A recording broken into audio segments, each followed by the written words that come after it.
आज की इस बहस का मॉडरेटर भी। इससे पहले कि यह बहस जिसका शीर्षक, जिसका टॉपिक है डज गॉड एग्जिस्ट, ये शुरू हो दो विद्वानों के बीच जिनके नाम हैं श्री जावेद अख्तर और श्री मुफ्ती शमाइल नदवी जी, मैं कुछ बुनियादी चीजें आप लोगों को बता दूं ताकि ये बहस व्यवस्थित ढंग से चले, वैसे नहीं जैसी बहसों को देखने के हम इन दिनों आदी हो गए हैं। पढ़ी लिखी अकादमिक बहस। इस बहस का प्रारूप कैसा होगा, इसका स्ट्रक्चर कैसा होगा, पहले मैं आपको यह बता देता हूं।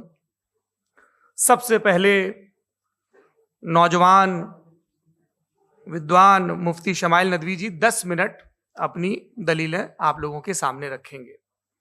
उसके बाद जावेद अख्तर साहब 10 मिनट अपनी बात रखेंगे। उसके बाद जिसको हम अंग्रेजी में रिबटल कहते हैं, एक जवाबी दौर रहेगा कि आपने जो कहा मैं उससे मुतमईन हूं कि नहीं हूं, और हमने जो कहा। इसके बाद बहस का राउंड 2 शुरू होगा। दोनों विद्वानों को फिर से 7-7 मिनट का वक्त मिलेगा और इसके बाद रिबटल राउंड 2 होगा 5-5 मिनट का। इसके बाद एक दूसरे से सवाल जवाब होंगे। इसके लिए हमने लगभग 16 मिनट का वक्त तय किया है। अब ये सवालों की प्रकृति पर निर्भर करता है कि कितने सवाल होंगे, इसीलिए हमने वक्त की पाबंदी रखी है।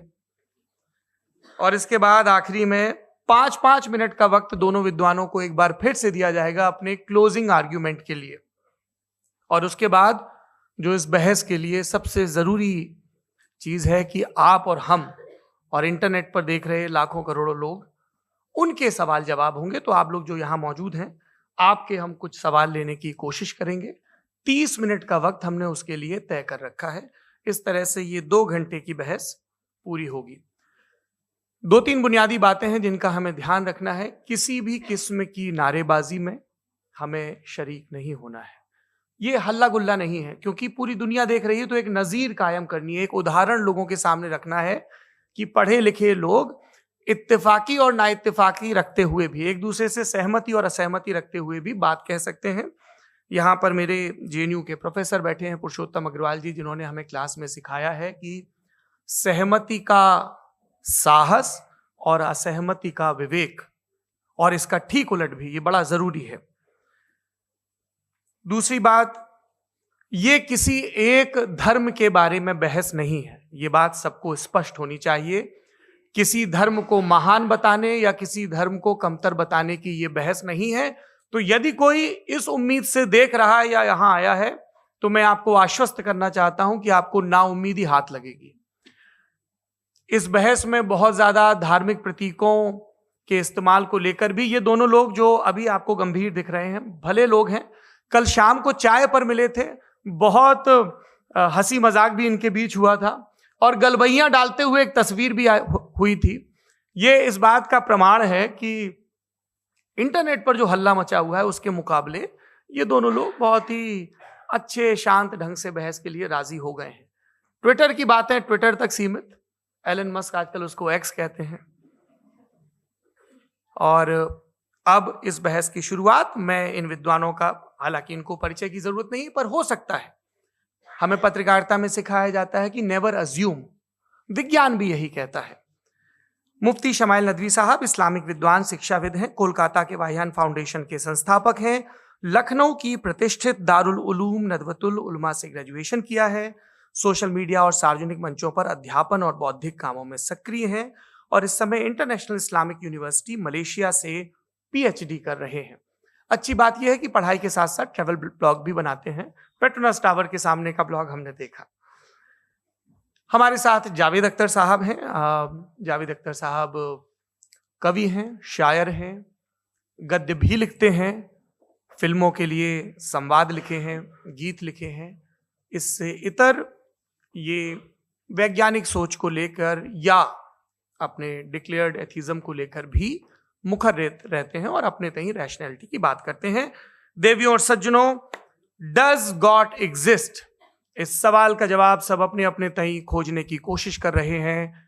कोई इसको गॉड डैम पार्टिकल की खोज बताता है, कोई गॉड पार्टिकल की खोज बताता है, कोई हिग्स बोसान की खोज बताता है, कोई ये सवाल जवाब तलाशने की कोशिश करता है कि मास एग्जिस्टेंस में आखिर आया कैसे, हुआ क्या था, सृष्टि के पहले, समय के पहले क्या था। और कोई ये कहता है कि ये सारी खोजें जिस मस्तिष्क में हो रही हैं प्रकृति के क्रम में, वो कैसे विकसित हुआ। मैं उम्मीद करता हूं कि हम आज इन बुनियादी सवालों के कुछ जवाब हासिल करने में कामयाब हों। मैं सबसे पहले मंच पर आमंत्रित कर रहा हूं मुफ्ती शमाइल नदवी साहब को। आइए सर जी।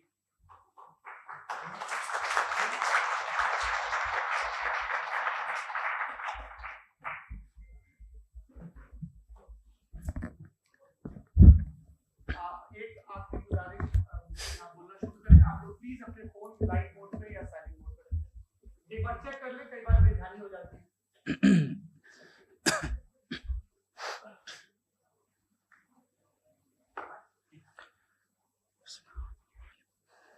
तमाम तारीफें उस क्रिएटर के लिए जिसने इस यूनिवर्स को एक मकसद के तहत पैदा किया है। रिस्पेक्टेड जनाब जावेद अख्तर साहब, मिस्टर सौरभ द्विवेदी और respected audience, thank you all for being here today. आज की डिबेट में चूंकि हम बात करने वाले हैं डज गॉड एग्जिस्ट के टॉपिक पर, तो ये एक ऐसा टॉपिक है जिसके मुताल्लिक कोई भी डिसीजन लेने के लिए अलग अलग स्टैंडर्ड्स हो सकते हैं। लिहाजा डिबेट के शुरू में ये जरूरी है कि हम ये जान लें कि आज के इस टॉपिक में कौन सा स्टैंडर्ड सही होगा और कौन सा गलत होगा। सबसे पहला स्टैंडर्ड जिसे मैं समझता हूं कि हमारे रिस्पेक्टेड जनाब जावेद अख्तर साहब बड़ी तेजी के साथ उसकी तरफ लपकेंगे, वो है साइंस। जबकि साइंस दर हकीकत खुदा के एग्जिस्टेंस को डायरेक्टली साबित करने या उसके एग्जिस्टेंस को डिनाई करने के लिए स्टैंडर्ड नहीं बन सकती। और उसकी वजह क्या है, ये मैं नहीं कह रहा, ये वो लोग कह रहे हैं जो साइंस के एक्सपर्ट्स हैं। नेशनल एकेडमी ऑफ साइंस कहती है science doesn't have the processes to prove और disprove the existence of God. Why? क्योंकि साइंस का ताल्लुक एम्पेरिकल एविडेंस से है और एम्पेरिकल एविडेंसेस का ताल्लुक हमारे नेचुरल और फिजिकल वर्ल्ड से है, जबकि गॉड नॉन फिजिकल और सुपर नेचुरल रियलिटी है। लिहाजा नॉन फिजिकल रियलिटी को आप उस टूल के साथ नहीं चेक कर सकते जिसका काम फिजिकल रियलिटी को तलाश करना है। लिहाजा आज इस डिबेट में गॉड की एग्जिस्टेंस को साबित करने या उसे डिनाई करने में साइंटिफिक एविडेंस को एक्सेप्ट नहीं किया जाएगा। दूसरा स्टैंडर्ड हो सकता है रेविलेशन, कि रेविलेशन के जरिए हम यह साबित करें कि गॉड एग्जिस्ट करता है या नहीं। लेकिन यह स्टैंडर्ड भी आज इररेलेवेंट है। क्यों? क्योंकि रेविलेशन मेरे नजदीक सोर्स ऑफ नॉलेज है, वैलिड सोर्स ऑफ नॉलेज है, लेकिन हमारे जावेद अख्तर साहब के नजदीक ये वैलिड सोर्स ऑफ नॉलेज नहीं है। लिहाजा आज की डिबेट में मैं एक भी एविडेंस किसी भी मजहबी स्क्रिप्चर से नहीं दूंगा ताकि जावेद अख्तर साहब के लिए वो अनएक्सेप्टेबल ना हो।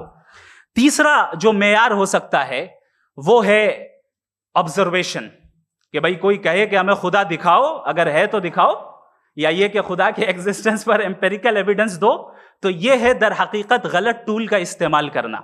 ये ऐसा ही है कि जावेद साहब मुझसे ये मुतालबा करें कि मुफ्ती साहब आप मेटल डिटेक्टर के जरिए प्लास्टिक डिटेक्ट करके दिखाएं।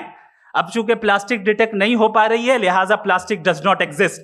No, you are using the wrong tool. इस टूल से प्लास्टिक को डिटेक्ट नहीं किया जाता। लिहाजा मैं समझता हूं कि गॉड के एग्जिस्टेंस पर एम्पेरिकल एविडेंस का मुतालबा करना एक बचकाना मुतालबा है और हमारे रिस्पेक्टेड जनाब जावेद अख्तर साहब इस स्टेज से अब बहुत आगे निकल चुके हैं। अब बचता है एक ही स्टैंडर्ड और वो स्टैंडर्ड है अक्ल, लॉजिक, रीजनिंग। और यही वो स्टैंडर्ड है जिसके तहत गॉड की एग्जिस्टेंस को साबित किया जाएगा या गॉड की एग्जिस्टेंस को डिनाई किया जाएगा। लेकिन चूंकि ये बहुत इंपॉर्टेंट और सेंसिटिव टॉपिक है, इसलिए लॉजिकल आर्ग्यूमेंट भी ऐसा होना चाहिए जो डेफिनेटिव हो, इनडेफिनेटिव ना हो, जो 2 और 2 4 की तरह बिल्कुल वाजे हो, जिसे लॉजिकली रिजेक्ट करना पॉसिबल नहीं हो। फॉर एग्जाम्पल हम कहें हमारे रिस्पेक्टेड मिस्टर सौरभ साहब, ये एक इंसान है और तमाम इंसान कॉन्शियस बीइंग है, लिहाजा नतीजा क्या निकला, हमारे सौरभ साहब भी कॉन्शियस बीइंग है। क्या ये इनडेफिनेट आर्ग्यूमेंट है या डेफिनेट आर्ग्यूमेंट है? ये डेफिनेट आर्ग्यूमेंट है। ये 2 और 2 की तरह वाजे है, इसमें किसी तरह जो है लॉजिकली इसको रिजेक्ट नहीं किया जा सकता। तो अगर आज हमारे जावेद अख्तर साहब ऐसी कोई अकली दलील और लॉजिकल एविडेंस दें खुदा के ना होने पर जो डेफिनेट भी हो, तो मैं ये ऐलान करता हूं कि यकीनन मैं उस एविडेंस को कबूल करूंगा और उस पर गौर करूंगा। लेकिन साथ में यह भी ऐलान कर देता हूं प्रेडिक्शन के तौर पर कि ऐसा कोई डेफिनेट आर्ग्यूमेंट कोई नहीं पेश कर सकता। दलील हम देंगे और डेफिनेटिव दलील देंगे, लॉजिकल दलील देंगे, ऐसी दलील देंगे जो एंटायर एथिस्टिक वर्ल्ड उसे रेफ्यूट नहीं कर सकती। चलें अब हम एक एग्जाम्पल सोचते हैं, एक सिनेरियो, सिंपल सिनेरियो, तमाम ऑडियंस से गुजारिश है, हम और आप एक आइसोलेटेड आइलैंड पर हैं, ऐसा आइलैंड जहां पे हमसे पहले कोई कभी नहीं गया। चलते चलते आपके सामने अचानक आपने देखा एक पिंक कलर की बॉल पड़ी हुई है। सबसे पहला सवाल आपके जहन में क्या आएगा कि ये बॉल यहां क्यों आई, कैसे आई, ये पिंक कलर की ही क्यों है, कोई और कलर भी हो सकता था, ये इसी शेप में क्यों है, कोई और शेप भी हो सकता था। नेचुरली आप इस तरफ पहुंचेंगे कि कोई ना कोई है जिसने इन स्पेसिफिक प्रॉपर्टीज के साथ इस बॉल को बनाया है और यहां पे रखा है। चूंकि आप जानते हैं कि ये जो बॉल है इसका एग्जिस्ट करना जरूरी नहीं है, ये एग्जिस्ट कर भी सकती थी, नहीं भी कर सकती थी, और एग्जिस्ट करना ही था तो किसी और फॉर्म में करती, किसी और कलर में करती। अब आप इस बॉल को एक्सपैंड करते चले जाएं, एक्सपैंड करते चले जाएं, एक्सपैंड करते चले जाएं, यहां तक कि ये बॉल यूनिवर्स के साइज की हो जाए। बताइए कि क्या साइज के बढ़ जाने से सवाल बदल जाएगा? हरगिज नहीं बदलेगा। अभी भी सवाल रहेगा, ये यूनिवर्स कहां से आया, इन स्पेसिफिक प्रॉपर्टीज के साथ कहां से आया, क्यों आया, किसने बनाया, ये सवाल उस वक्त भी वैलिड रहेगा। लेकिन ये सवाल अगर हम जनाब जावेद अख्तर साहब से करें तो चूंकि इनका वर्ल्ड व्यू एथिस्टिक है, और सिर्फ इनका नहीं, मतलब जितने भी एथिस्ट हैं और एथिस्टिक वर्ल्ड व्यू को रखने वाले से अगर आप ये सवाल करें कि ये यूनिवर्स कहां से आया, तो इनका जवाब या तो आर्ग्यूमेंट फ्रॉम इग्नोरेंस होगा या डॉगमेटिक होगा। या तो ये कहेंगे कि मुझे नहीं पता कि ये कहां से आया, लिहाजा गॉड डज नॉट एग्जिस्ट, ये आर्ग्यूमेंट फ्रॉम इग्नोरेंस है। या ये कहेंगे कि ये यूनिवर्स खुद ब खुद बन गया, इसका मतलब ये है कि उस बॉल को भी खुद ब खुद बन जाना चाहिए। लेकिन बॉल के ताल्लुक से ये एक्सप्लेनेशन एक्सेप्ट नहीं की जाएगी कि ये खुद ब खुद बन गई, लेकिन यूनिवर्स के ताल्लुक से कर दिया जाएगा। इसे हम दूसरे अल्फाज में डॉगमा भी कह सकते हैं। दूसरी चीज, हमारे जावेद अख्तर साहब जरूर गॉड ऑफ गैप्स की मिसाल भी जरूर देंगे, और मिसाल देंगे कि पहले जमाने में बिजलियां कड़कती थी तो लोगों ने किसी एक खुदा की तरफ, और बारिश होती थी तो दूसरे खुदा की तरफ मंसूब कर दिया, उनके पास दलील नहीं थी। यह हमारा वर्ल्ड व्यू है ही नहीं, यह हमारा वर्ल्ड व्यू है ही नहीं, क्योंकि नेचुरल फिनोमेना के प्रोसेस की इंटरप्रिटेशन को जान लेने से यह कहां से साबित हो गया कि गॉड एग्जिस्ट नहीं करता है। इस पर मैं इंशाल्लाह अभी आगे बात करूंगा। आप हजरात ये भी देखेंगे, और मैं ये एक्सपेक्ट करता हूं कि हमारे रिस्पेक्टेड जनाब जावेद अख्तर साहब जरूर इमोशनल आर्ग्यूमेंट्स भी देंगे, जो कि एक लॉजिकल फेलेसी है जब बात आती है ट्रुथ को डिसाइड करने में। क्यों? मिसाल के तौर पर वो कहेंगे कि अगर गॉड है तो इविल क्यों एग्जिस्ट करता है, जबकि मैं कहता हूं इविल का एग्जिस्ट करना गॉड के एग्जिस्ट करने की दलील है, उसके खिलाफ नहीं है। चूंकि अगर गॉड है तो हम सब उसके सामने अकाउंटेबल हैं, और अगर हम अकाउंटेबल हैं तो अकाउंटेबिलिटी के लिए इविल का मौजूद होना जरूरी है, उसके बगैर हम अकाउंटेबल नहीं हो सकते। और अगर हम अकाउंटेबल नहीं हैं तो हम जनाब जावेद अख्तर साहब से पूछेंगे कि आप बताएं कि फिर सफरिंग इस दुनिया में क्यों है? अगर खुदा नहीं है तो सफरिंग क्यों है? और उन लोगों के जज्बे का क्या जिनके अंदर सफरिंग के बाद इंतकाम लेने का जज्बा पाया जाता है और वो इस दुनिया से ऐसे ही चले गए, क्या उनकी सारी तकलीफें बेकार चली जाएंगी? अब आ जाएं उसी एग्जाम्पल की तरफ कि बॉल, मुझसे अगर कोई पूछे इस बॉल को किसने बनाया और या इस एक्सपेंडेड बॉल को किसने बनाया, मैं कहूंगा कि चूंकि ये यूनिवर्स और इस यूनिवर्स की तमाम चीजें कॉन्टिंजेंट हैं। कॉन्टिंजेंट होने का मतलब ये होता है कि जो अपने एग्जिस्टेंस पे किसी के ऊपर डिपेंड करती हो, तो जाहिर है ये यूनिवर्स कॉन्टिंजेंट है। और अगर कोई चीज कॉन्टिंजेंट नहीं है तो मैं रिक्वेस्ट करूंगा कि मुझे दिखा दें कि कौन सी चीज यूनिवर्स में कॉन्टिंजेंट नहीं है, हम भी जरा गौर कर लें और हम भी देख लें। और जब कॉन्टिंजेंट चीजें मौजूद हैं तो फिलोसोफर्स की इस्तिलाह के मुताबिक, हम उस टर्मिनोलॉजी के मुताबिक, हम उस जगह तक पहुंचते हैं और उस हस्ती तक पहुंचते हैं जिसे नेसेसरी बीइंग कहा जाता है, कि ये वो नेसेसरी बीइंग है जिसका मौजूद ना होना नामुमकिन हो। क्योंकि अगर ये मौजूद ना हो तो सारी चीजें एग्जिस्टेंस में आएंगी ही नहीं, और ये सारी कॉन्टिंजेंट चीजें उसी के ऊपर डिपेंड करती हैं। अब अगर आप ये सवाल करते हैं कि फिर उस हस्ती को किसने बनाया, फिर उसका कॉज क्या है, फिर उसका कॉज क्या है, फिर उसका कॉज क्या है, और एंडलेसली चले जाएं, इसे हम कहते हैं इन्फिनिट रिग्रेस ऑफ कॉजेस, जो कि लॉजिकल फैलेसी है। कॉन्सेप्चुअली इंफिनिटी पॉसिबल है। मिसाल के तौर पे न्यूमेरिकल्स 1 2 3 गिनते चले जाएं, इन्फिनिट नंबर्स हैं। मैं कॉन्सेप्चुअली बात नहीं कर रहा, प्रैक्टिकली रियलिटी में साबित करके दिखाएं कि infinite regress of causes possible है या नहीं। अगर पॉसिबल है तो हम मान लेंगे, मिसाल दे दें, और पॉसिबल नहीं है तो एक ही ऑप्शन बचता है जिसे हम कहते हैं नेसेसरी बीइंग। ऐसी नेसेसरी बीइंग जो इंडिपेंडेंट है, क्योंकि अगर वो डिपेंडेंट हुई तो वो नेसेसरी नहीं रहेगी। ऐसी इंडिपेंडेंट बीइंग जो इटर्नल है, अगर वो इटर्नल नहीं होगी, उसकी बिगिनिंग होगी तो वो खुद कॉन्टिंजेंट है। ऐसी बीइंग जो पावरफुल है, क्योंकि कॉन्टिंजेंट को एक्चुअलाइज करने के लिए पावर चाहिए। ऐसी बीइंग जो इंटेलिजेंट है और नॉलेजेबल है, क्योंकि ये यूनिवर्स स्पेसिफिक फॉर्म और स्पेसिफिक लॉज ऑफ नेचर के तहत प्रिसाइजली चल रहा है। Thank you. थैंक यू मुफ्ती साहब। मैं इन दलीलों के बाद जावेद अख्तर साहब से गुजारिश करूंगा, आप बैठ के बोलना चाहेंगे हमारे? जी।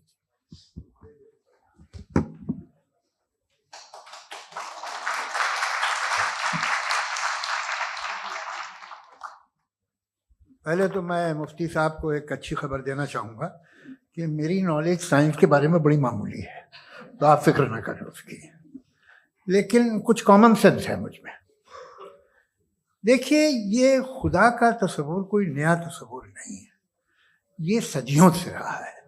ये कुछ रिलीजन 3000 साल पुराने होंगे, 4000 साल पुराने होंगे, लेकिन इंसान कोई 10,000 12,000 साल से एग्जिस्ट करता है होमोसेपियन की शक्ल में, और हमेशा कुछ ना कुछ मजहब रहे। ये मजहब जाहिलों के नहीं थे, ये मजहब एक ऐसी ग्रीक सोसाइटी के थे जहाँ बड़े बड़े फिलोसफर पैदा हुए।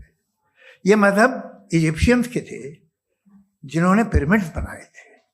ये रोमन्स के थे कि जिनका आर्किटेक्चर और सेनेट यानी पहली बुनियाद डेमोक्रेसी की, लिमिटेड थी मगर डेमोक्रेसी थी, ये उन लोगों ने किए थे। तो इनका जो जुपिटर था, रा था, ज़्यूस था, उन्हें उस पर इतना ही एतमाद था जितना आज किसी मजहबी आदमी को अपने खुदा पे होगा। क्रिश्चियनिटी आने से पहले यूरोप में एक मजहब था, जर्मेनिक रिलीजन। उसका एक खुदा था, उसकी एक बीवी थी, उसके 2 बेटे थे, एक बेटी थी। फिर जर्मनी में जब यूरोप में क्रिश्चियनिटी आई तो वो खुदा, उसकी बीवी और पूरे ख़ानदान चला गया। तो अगर हम हिस्ट्री देखें तो खुदा जो है वो ज़्यादातर फ़ानी है, वो हमेशा रहे नहीं। और वो जो लोग इन्हें मानते थे उनको आप कहें वो तो जाहिल थे, उन्हें तो कुछ पता ही नहीं था, ऐसा नहीं है। वो अपने वक्त में बड़े काबिल लोग थे और अपने वक्त में उन्होंने बड़े बड़े काम किए हैं, फिलोसफर्स थे, साइंटिस्ट थे, लेकिन उनका मजहब कहाँ गया, उनके खुदा कहाँ गए? आज जो खुदा हैं दुनिया में लोग उन्हें मानते हैं। आपको क्या मालूम कि कितने बरसों के बाद क्या होने वाला है? हम यूरोप में देखते हैं तो चर्च खाली हैं। तो वक्त के साथ चीज़ें बदलती हैं। जहाँ तक इसका ताल्लुक है मजहबों का, हर मजहब आपसे एक चीज़ मांगता है, फेथ। ये फेथ क्या चीज़ होती है? What is the difference between faith and belief?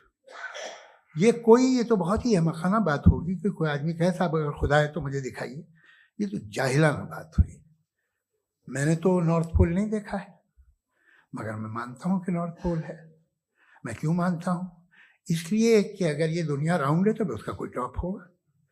कुछ लोग हैं जो वहाँ गए भी हैं, कॉमन सेंस कहता है कि ऐसा होगा, सबूत है, गवाह है, रीज़न है। तो ये मेरा फेथ नहीं है। तो फेथ में और बिलीफ में डिफरेंस क्या है? जो मजहब मांगता है आपसे, हर मजहब फेथ मांगता है। फेथ का मतलब ये है कि ना कोई गवाह हो, ना कोई सबूत हो, ना कोई रैशनल हो, ना कोई लॉजिक हो, ना कोई प्रूफ हो, मगर तुम एक बात को मानो। ये है फेथ। वरना बिलीफ होता। अगर इसमें कुछ भी सबूत होते, गवाह होते, तो फिर इसे आप बिलीफ कहते हैं। जैसे मेरा बिलीफ है कि नॉर्थ पोल है, मेरा फेथ थोड़ी है। फेथ इन तमाम शर्तों को रद्द करता है। तो फिर स्टुपिडिटी क्या है? अगर मैं एक बात ऐसी मानूं जिसकी ना कोई लॉजिक है, ना कोई रैशनल है, ना कोई प्रूफ है, ना कोई गवाह है, ना कोई सबूत है, और मैं उसे मानूं, तो ये स्टुपिडिटी हुई। इसे ही भाई कल को मैं यकीन कर लूं कि एलॉन मस्क जो है मेरा भाई है, तो मुझे इंतहाई खुशी होगी, सुकून भी बहुत मिलेगा मुझे। लेकिन और कहे भाई क्यों मानते हो, क्या सबूत है भाई, वो तो अमेरिकन है और तुम तो इंडियन हो, वो तो नस्ल अलग है, तुम्हें कभी मिले भी नहीं। साहब देखिए, मेरा फेथ है, इस पे बात ना किया। फेथ का मतलब ही यह है कि आप प्रूव नहीं कर सकते। अगर आप प्रूव कर सकते हो तो फेथ की जरूरत ही नहीं, फिर तो आप बात करेंगे, आप कितनी बहस कर लीजिए। अल्टीमेटली दुनिया का हर मजहब फेथ पे टिका है, और फेथ का मतलब है एक ऐसा यकीन जिसका कोई सबूत, कोई गवाह, कोई रैशनल नहीं। अब आप ये कहें, क्या आप ये क्यों कह रहे हैं कि साहब ये कायनात किसने बनाई? कमाल ये है कि आपने बताया कि एक आइलैंड पे गए और एक बॉल देखी। आपने ये नहीं कहा कि आइलैंड किसने बनाया, आपको सिर्फ बॉल पे हैरत हुई। हमने आइलैंड पे हमने हैरत नहीं की, होते हैं आइलैंड। इसी तरह ये आइलैंड है, सितारे, ये गैलेक्सीज, ये सब आइलैंड हैं, खला में। हम उन्हें टेकन फॉर ग्रांटेड लेते हैं, हम पूछते नहीं किसने बनाए। आपने जजीरे के बारे में भी नहीं पूछा है। मेरी पैदाइश कैसे हुई? क्या मैं प्लान्ड पैदा हुआ था? I was plan to be born, या एक लकी स्पर्म था जो किसी एक से चिपक गया? मेरी पैदाइश रैंडम। और इंसाफ जिसे आप कहते हैं, इंसाफ का तो नेचर से कोई वास्ता ही नहीं। जो आप कहते हैं कि एक दिन इंसाफ मिलेगा, इंसाफ is a human concept, nature में कोई इंसाफ नहीं। अगर शेर हिरन को खा जाता है तो उसे कोई सजा नहीं मिलती। अगर एक आंधी आती है और हरे भरे पेड़ों को उखाड़ के फेंक देती है तो आंधियों की जेल नहीं होती है। नेचर में इंसाफ नहीं, इसलिए मुझे नेचर को इंसाफ की जरूरत भी नहीं। नेचर तमाम एक है। अब हम कहें कि साहब ये देखिए जो मैंने खाना खाया था, ये मेरी आंख तो नहीं यूं कर दिया उसे, तो इसे सजा मिलनी नहीं, वो सिस्टम है, ऐसे ही चल रहा है। नेचर बगैर इंसाफ के है। इंसाफ इज अ ह्यूमन कॉन्सेप्ट। तो जो आपसे कहता है कि मैं तुम्हें इंसाफ दूंगा, वो इंसानी जहन की पैदावार है। ये नेचुरल है ही नहीं, ये आसमानी है ही नहीं। नेचर का तसव्वुर, इंसाफ का तसव्वुर। भाई आप साथ मिलते हैं, अब आप लेफ्ट हैंड ड्राइव करते हैं, ये क्या है? तमाम सच, तमाम नेकी, तमाम शराफत लेफ्ट हैंड ड्राइव है। वरना क्या होगा, या तो आप क्रॉस कर देंगे, आपका एक्सीडेंट हो जाएगा, या आप किसी को मार देंगे, या ट्रैफिक जैम हो जाएगा। झूठ, बेईमानी, रिश्वतखोरी, ये तमाम जो है driving on the wrong side, इसके ऊपर कुछ नहीं। ये तो हमने बनाया, जैसे हमने लेफ्ट हैंड ड्राइव बनाई है। ये कॉन्सेप्ट ऑफ इंसाफ जो है ये हमारा है, इसका नेचर से कोई वास्ता नहीं। शेर खा जाता है हिरन को, उसे जेल होती है क्या? कुछ भी नहीं, है ही नहीं। तो ये जो दुनिया के रिलीजन प्रॉमिस करते हैं आपसे इंसाफ, इसी से मालूम होता है कि मैन मेड है। ये तसव्वुर कहीं और का है ही नहीं। जो नेचर है, कुछ लोग कहते हैं नेचर ही खुदा है, तो नेचर में तो इंसाफ नहीं कहीं। और आप वादा कर रहे हैं कि तुम्हें मरने के बाद इंसाफ मिलेगा।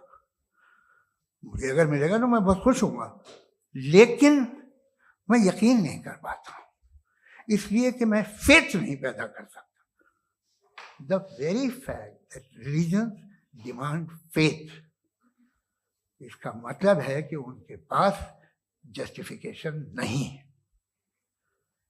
अच्छा साहब, फिर रिलीजन अगर मॉडरेशन में है, कोई सा भी नहीं, वो आप में कुछ खूबियां भी पैदा करता होगा। देखिए उससे ये फायदा है, वो फायदा है। अल्कोहल जो है वो ज़्यादातर दवाओं में यूज़ होती है।